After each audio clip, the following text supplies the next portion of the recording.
경찰은 정부 조직의 하나로서 어떤 방식으로든 정부의 지휘를 받게 되어 있습니다. 청와대가 밀실에서 정권 입맛에 맞게 인사권을 행사할 때는 침묵하더니 인사지원부서를 만든다고 장악운운하며 집단 행동에 나선 것은 누가 봐도 선택적 분노이자 정치 규합일 뿐입니다.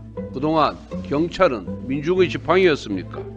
권력의 지팡이였습니까? 민생과 무관한 집단 행동을 하는 것은 직무유기이자 국민 혈세로 월급을 꼬박꼬박 받는 이들의 배부른 밥투정으로 보일 뿐입니다. 경찰청은 행정안전부 소속 외총으로서 행정안전부 장관은 경찰 인사에 대한 제청권을 갖고 있습니다. 하지만 그동안 청와대 민정수석과 치안비서관이 실질적인 인사권을 행사하며 행안부 장관의 인사제청권은 형해화되었습니다. 이를 바로 잡아서 청와대 밀실 인사가 아닌 투명하고 객관적인 인사검증을 하자는 것이 경찰국 신설의 본질입니다.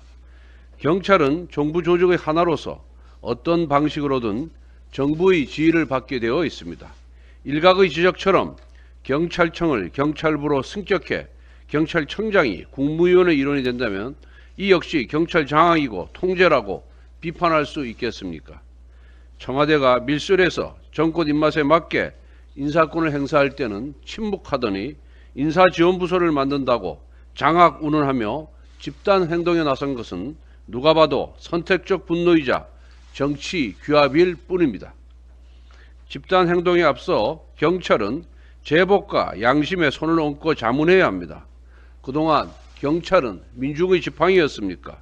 권력의 지팡이였습니까? 청와대 울산시장 선거 개입 사건을 보십시오. 문재인 대통령의 30년 지기인 친구를 울산시장에 당선시키기 위해 청와대와 울산경찰은 야당 소속 울산시장에 대한 기획수사를 했습니다. 하명수사의 핵심 인물인 울산경찰청장은 현 황운하 민주당 황운하 의원입니다. 울산청장은 여당인 민주당의 공천을 받아 국회의원이 되었습니다. 하지만 당시 경찰은 권력의 경찰 통제, 경찰 장악이라고 비판하지 않았습니다. 이번 경찰서장 회의를 주도한 유삼년 총경 역시 공개적으로 목소리를 낸 적이 한 번도 없습니다. 이런 경찰이 새삼 정치적인 중립을 찾는다고 수긍할 국민이 몇이나 되겠습니까? 경찰은 국민의 세금을 받는 공무원입니다.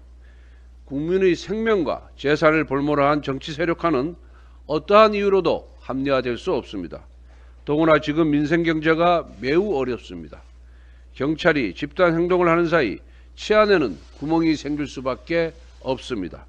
민생과 무관한 집단 행동을 하는 것은 직무유기이자 국민 혈세로 월급을 꼬박꼬박 받는 이들의 배부른 밥투정으로 보일 뿐입니다.